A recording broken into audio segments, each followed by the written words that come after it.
While free agency doesn't open until later today, the Baltimore Orioles got their offseason started on Wednesday, making two moves, declining the option on Jordan Lyles and claiming outfielder Daz Cameron off waivers from the Tigers. We'll break down both moves and what they mean for the rest of the Orioles offseason coming up on this episode of the Locked On Orioles podcast. You are Locked On Orioles, your daily Baltimore Orioles podcast. Part of the Locked On Podcast Network, your team every day. Hey there, Orioles fans. Today is Thursday, November 10th, 2022, and welcome back in to the Locked On Orioles podcast, part of the Locked On Podcast Network, your team every day. As always, I'm your host, Connor Newcomb. And coming up on today's episode, we're going to break down the roster moves that the Orioles made on Wednesday. Of course, free agency does open today at 5 p.m. Eastern time today. That's Thursday, November 10th.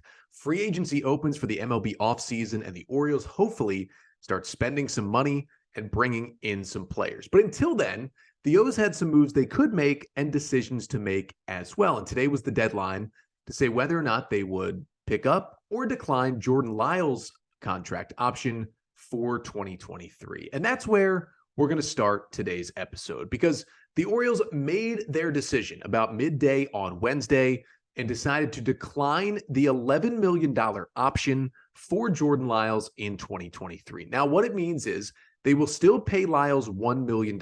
In the contract, it was either an $11 million option for the season or a $1 million buyout. So they buy him out of the contract and pay him an extra $1 million on top of the $6 million that he earned in 2022. Now, the Orioles did say after making the move that they would be open to chatting with Jordan Lyles still and maybe open to even bringing him back, most likely on a cheaper one-year deal than $11 million. But I wouldn't rule out the possibility of Lyles still pitching in an Orioles uniform next season. But what we can rule out is that the Orioles think that he is a slam dunk part of the 2023 starting rotation. And there's different ways to look at this. I think John Mioli in his newsletter did a great job writing about this earlier this week about, why picking up the option could be good or bad and why declining the option could be good or bad.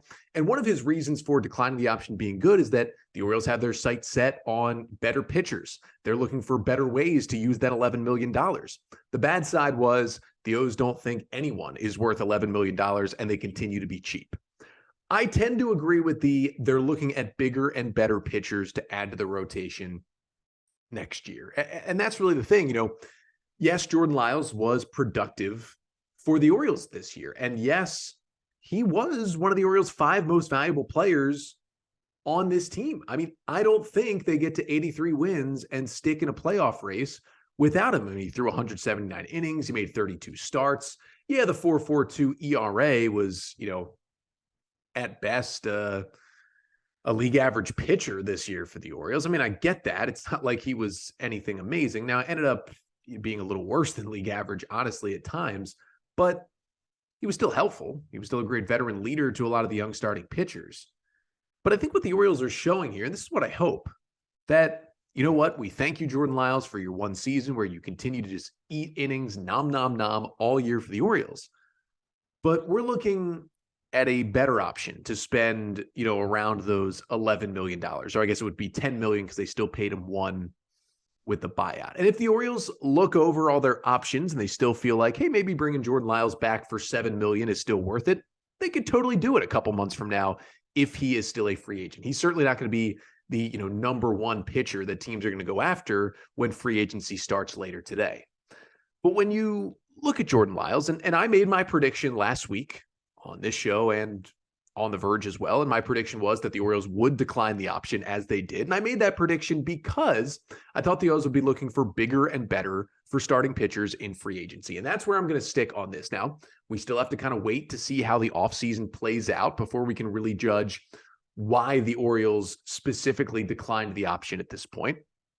Them not spending and not bringing him back, them bringing him back but not really spending elsewhere, them really spending, all those things are different maneuvers the Orioles could make and makes us look at this move specifically quite differently. But it was the first move the Orioles had to make this offseason before they could really kick off their full plans for liftoff for Mike Elias. But when you look around, if the Orioles did do this because, they feel like they can get better value for that money they would pay to Jordan Lyles, I think that's the smartest way to look at this, because although it was nice to have a veteran in Lyles eat some innings and be kind of an anchor for this starting rotation, there are better options for 10, 11-ish million dollars. Just if you go from the $9 to $13 million per year range, pretty much right around the 11 million of Jordan Lyles. According to Fangraphs, they put out their top 50 free agents piece earlier this week. And in that piece, Ben Clemens of Fangraphs and kind of the rest of the staff as well, they basically put an average on what the contract could look like for each of the 50 players that they ranked. These are all starting pitchers that I'm going to name that fell between $9 and $13 million per year on the estimated contract. And realize none of these contracts were estimated at longer than 3 years. So at most, one of these contracts would be like 3 years and less than 40 million, about $39 million. Here's all the players. And most of these guys fell into about expecting 1 or 2 year deals. Jamison Tyone, Taijuan Walker, Sean Manaea, Jose Quintana, Noah Syndergaard, Corey Kluber, Johnny Cueto, Andrew Haney, Ross Stripling, Michael Wacha, and Mike Clevenger. I think there's a strong argument to be made that all of those pitchers are better options than Jordan Lyles. Now, Lyles could pitch better than some of those guys in the 2023 season. I could see it happening.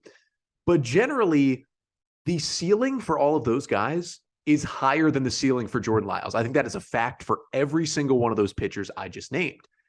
And I got to think that's the number one reason why the Orioles declined the option. Listen, they're going to be adding starting pitching, but there's still some spots in the rotation that the Orioles hope are locked down. I think they hope Grayson Rodriguez has a spot. They hope Kyle Bradish and Dean Kramer each have a spot after last season.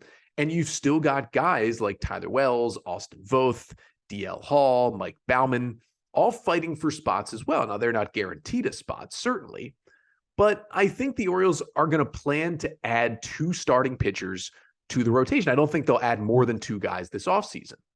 So if you have those spots, do you really want to give $11 million to Lyles when $11 million could theoretically get you Sean Manaea, who, his ERA was worse than Lyles this year, but on career trajectory has been way, way better than Jordan Lyles, and his ceiling is way, way higher than Lyles as well. I would take Sean Manaea over Jordan Lyles. I put this on Twitter today. I thought Ross Stripling, like I talked about on yesterday's episode, would be a great option, at like 2 years, $25 million. That's just a little bit higher than the average annual value for Lyles. And Stripling had a 3.01 ERA last year. He's much better than Jordan Lyles.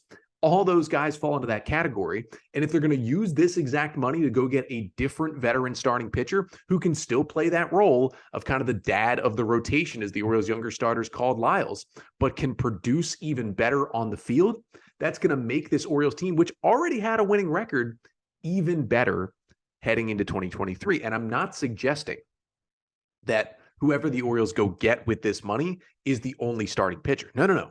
I still want them to try to pay for an ace or hopefully trade for an ace from their prospect depth. But the guy you get with the Lyles money isn't going to be your ace. It's going to be a Tyone, a Corey Kluber, a Ross Stripling, a Jose Quintana, a guy who's going to sit right around 3rd or 4th in your rotation and really help you out from there. And that's just going to make this team deeper and better heading into next season. Now, again, there's still a chance that the O's chat with Lyles and bring him back for less money next year and have him compete for a rotation spot. But if that is it for Jordan Lyles, and it's just 1 year where he eat innings for the O's, we salute Jordan Lyles for the 179 innings that he ate to keep the Orioles in games, to help this young pitching staff. And it was fun. Rest in peace to the nom nom nom memes potentially, but we thank Lyles for what he did for the Orioles this season. Another veteran who wasn't the best player on the field at times, but definitely helped this O's team get to where it was at. But as the Orioles declined the option on one player in Lyles on Wednesday and lost a guy from their roster, they also added a guy to their roster at the same time, as they claimed outfielder Daz Cameron off waivers from the Detroit Tigers. And coming up next, we'll talk about Cameron, how he's done in his brief major league career so far, why he was DFA'd by the worst offense in all of baseball, and if he has a chance to stick with the Orioles. But first, today's episode of the Locked On Orioles podcast is brought to you by Simply Safe. If you've thought about securing your home with home security, but have been putting it off, you'll want to listen up. Right now, Locked On Orioles listeners can order the #1 rated Simply Safe home security system for 50% off. This is their biggest offer of the year, and you won't want to miss it. And here is why people love it. It was named the best home security system of 2022 for the 3rd year in a row by U.S. News and World Report. And in an emergency, 24/7 professional monitoring agents use Fast Protect technology exclusively from Simply Safe to capture critical evidence and verify the threat is real, so you can get priority police response. And the 24/7 professional monitoring service costs less than $1 per day. That's half the price of the ADT traditional professionally installed system. So don't miss your chance to save big on the only security system we recommend. Get 50% off any new Simply Safe system at simplysafe.com/lockedonmlb. This is their biggest discount of the year, so don't wait. That's simplysafe.com/lockedonmlb. There's no safe like Simply Safe. So we talked about the Orioles subtracting from their roster, at least for now, declining the $11 million 2023 team option for their veteran, at times ace, Jordan Lyles. But on the same day, the Orioles added to the roster as well. And although free agency was not open yet, does again open today, Thursday at 5 p.m. Eastern time, teams were DFAing guys, waiving guys, and players were being claimed off waivers as well. And a lot of teams were in on the mix on Wednesday. It was actually kind of a cool precursor on Wednesday in Major League Baseball. Were a few trades. Jake Odorizzi was traded from the Braves over to the Rangers. A couple more, smaller moves were made. The Rays got rid of Nick Anderson, which was a bit surprising. He was their closer 2 years ago when they went to the World Series. But the Orioles made a claim as well. And they picked up 25-year-old outfielder Daz Cameron off waivers from the Detroit Tigers. Now, I understand if your first thought is, do the Orioles really want a hitter who was DFA'd by the Tigers, by far the worst offense in baseball this year?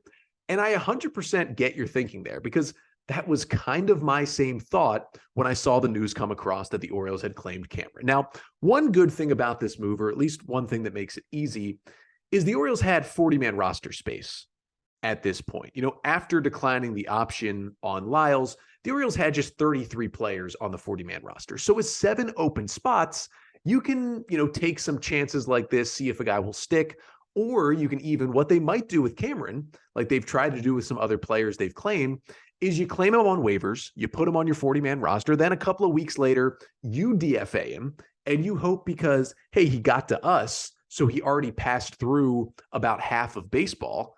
Let's hope that he can pass through another half of baseball. And here's the interesting spot that the Orioles are in. On the waiver wire right now, they're right about in the middle. I believe they had the 17th best record in baseball, or they're right around 15th. They're basically in the middle. So all the terrible teams and the tanking teams are before them. So if a player gets to the Orioles and the O's claim him, all the tanking teams who would think about playing that player even more in the big leagues have already passed on him. So once the O's get him, they can think, all right, let's keep him on the 40-man for a week or so. And then when we need space on the 40-man, we DFA him. And the assumption is, because he's already passed through all those bad teams once, he'll pass through them again. And then when he gets to the better teams, well, if the bad teams didn't want this guy, why would the good teams want him? So the thought is he would pass all the way through waivers, and then you hope you can get him to accept an assignment to AAA Norfolk to stay in the organization. And then you get some flexibility with a guy who you think has some trait that, you could establish and get him to be an impactful or useful big league player. So that's what's happening with Daz Cameron. And it's happened with a lot of guys over the last couple of years with Mike Elias and the Orioles. But who is Daz Cameron? Well, again, a 25-year-old outfielder who will be 26 in January, who got to the big leagues with the Detroit Tigers in 2020 and has played parts of each of the last season, 3 seasons in the big leagues. Now, he was the number 37 overall pick. He was a competitive balance pick in the first round of the 2015 draft out of high school. Now, I bet you can guess which team originally drafted him. I'll give you a second to think about it. Yes, it was the Houston Astros again in 2015 when Mike Elias was very involved in the Astros draft effort. So another guy drafted by Houston when Elias was there that Elias brings into the O's organization. Now, you may think Cameron in the outfield, is he related to Mike Cameron? Well, yes, he is. Daz Cameron is Mike Cameron's son. Of course, Mike Cameron, the former MLB All-Star center fielder. Now, for Daz Cameron, doesn't quite have the skills yet at the big league level that his dad did. He got only 70 appearances, or 70 plate appearances, I should say, for the Detroit Tigers this year. Again, let me say, the Tigers were by far the worst offense in all of Major League Baseball this season. They were looking for anybody to join this lineup and try to get some hits. And the fact that he could only carve out 70 plate appearances all year is a little concerning. But when you look at the stats, you kind of understand why Daz Cameron only got those 70 plate appearances. He hit just .219 on the year with the Tigers, an 82 WRC plus in those 70 plate appearances for Cameron. He just wasn't good. The strikeouts were an issue as they've been lately for him in professional baseball. He did hit one home run, but again, a .219 average with a .286 on base and a .344 slugging, 7% walk rate to a 29% strikeout rate for Daz Cameron. Now, as I mentioned, he had spent parts of the last two seasons as well in the big leagues. He made his debut in the shortened season of 2020. He got 59 plate appearances that year and hit 193. It was not good. He struck out in a lot of those 59 plate appearances. And then in 2021, that's his biggest sample size so far. He played in 35 games with the Tigers, 115 plate appearances. Again, not good. 33% strikeout rate, hit 194, 278 on base. Did have 4 home runs, which was at least a nice number, but the offense just hasn't been there for Daz Cameron in the big leagues. He's got 244 big league plate appearances. He's a career .201 hitter with a career .67 WRC plus and a 32% strikeout rate. That's just not going to cut it at the big league level. And at AAA this year, he really wasn't a whole lot better. 430 AAA plate appearances this year. He did have 10 homers, but he hit just .240 with an 86 WRC plus. And he had exactly a 0 WAR in the big leagues this year and in the big leagues last year, according to Fangraphs. So you hear all this and you're asking, Connor, why did the Orioles claim this guy? Well, number one, former Elias draft pick. Number two, they had 7 open spots on the 40-man roster. And number three, there are some traits that he either had as a prospect or has right now that at least make you think he can still figure it out because he still is only 25 years old. Now, he was a former pretty highly rated prospect. Again, was a first-round pick of the Astros in 2015. And in 2017, at the deadline, he got to Detroit because he was actually one of the headliners of the Justin Verlander deal, one of the prospects who went from Houston to Detroit in that trade that got Verlander to the Astros, and he helped them go and win that World Series. So he was highly thought of at that point in the minor leagues because he was a high draft pick as well. When you look at his minor league numbers, he had some pretty great years. I mean, when he went over to Houston, he was just lighting it on fire in single A, with that final year in Houston before the trade. That was why he got traded. In double A in 2018. He had a 134 WRC plus with Detroit. Things were looking amazing. He was hitting for average. He was stealing bases. He was playing great defense. He was driving in runs. And then the offense kind of left him. And although he hit the ball well in AAA in 2021, it was kind of the last time he has hit it well at all. But if you flip it, he does have speed. He stole 19 bases in 98 AAA games this year. He's got 9 stolen bases in the big leagues. He can play center field and right field and left field. It's essentially he can play all 3 outfield positions. Now, he had a 0 defensive run save. That's mostly because of sample size. You can't really tell much because he hasn't played a whole lot in the big leagues from his advanced defense, but at least back in the minors, he was known as at least an average defender at worst. Now, you're saying, well, what does he do good? Again, it's fairly elite sprint speed. It's a solid glove. And when he does hit the ball, which, again, he has concerning strikeout rates, concerning swing and miss rates. He doesn't hit a lot. But when he does hit the ball, He's got some pretty good exit velocities. He hits the ball hard, and he can drive the ball out of the ballpark. He's had some power, AAA 2019 with Detroit, 120 games. He had 13 homers. Again, in AAA with Detroit this year, 98 games, he had 10 homers. He can hit some homers at times. He can get you some doubles. He can fly around the base paths. So he's got that for you. But really, the thought is for Cameron, I think he has some good not contact skills, but when he hits the ball does fly off his bat. And the Orioles probably think if we can fix that swing, he's still got something there because he's only 25. And again, they'll most likely try to DFA him and sneak him through waivers and keep him in the organization. It's just a guy, when you have 7 open spots, you take a flyer on somebody on waivers. That's exactly what the Orioles did. Now, if they can fix him and get him to playable in the big leagues, he does challenge Ryan McKenna and, a guy like Jake Cave, who the Orioles brought in this offseason and still have, for that kind of 4th/5th outfielder role on the 2023 Orioles. That's how he could fit in. Again, I don't see him playing a game for the Orioles next year, but you never know.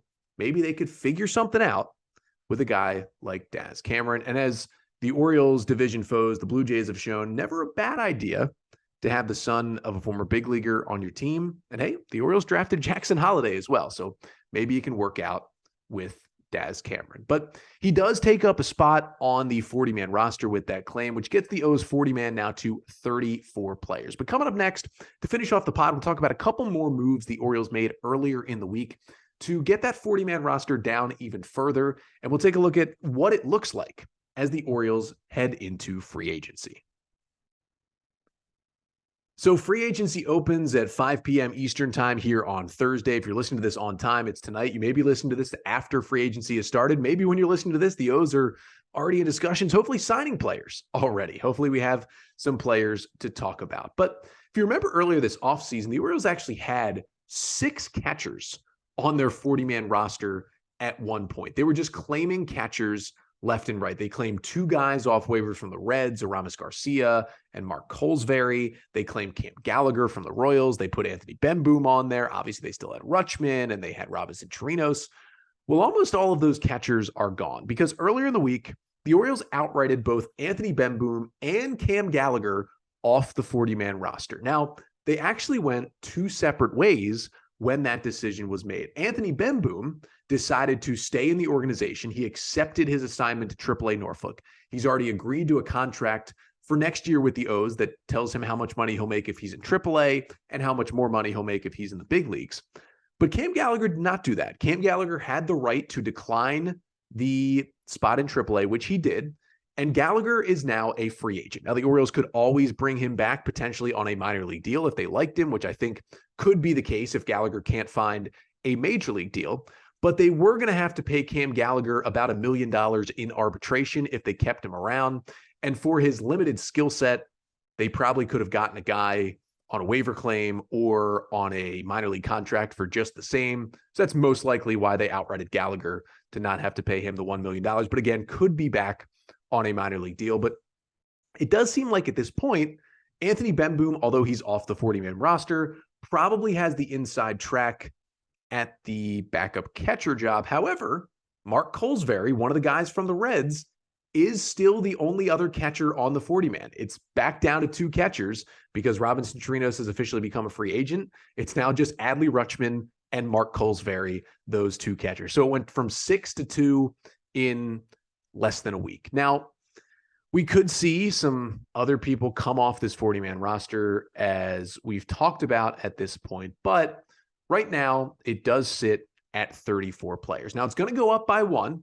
I believe later today, the Orioles will have to activate John Means off the 60-day injured list. Remember, when you have a long injury or season-ending injury, you get put on the 60-day IL, and your spot on the roster actually doesn't count towards the 40-man when you're on the 60-day IL. Well, the Orioles will have to activate Means this week, which will put their 40-man roster at 35 players. So at this point, as far as we know, the O's will head into the opening of free agency with 5 open spots on the 40-man roster. Now, again, some of those will have to be for free agents. They may make another waiver claim or 2. They got to leave at least 3 or 4 spots open to protect prospects on the roster from the Rule 5 draft. Those are all things you need to consider. And frankly, there are still guys on the 40-man who could easily be taken off. Daz Cameron, who we just talked about, is one of them. Mark Colesbury is another one.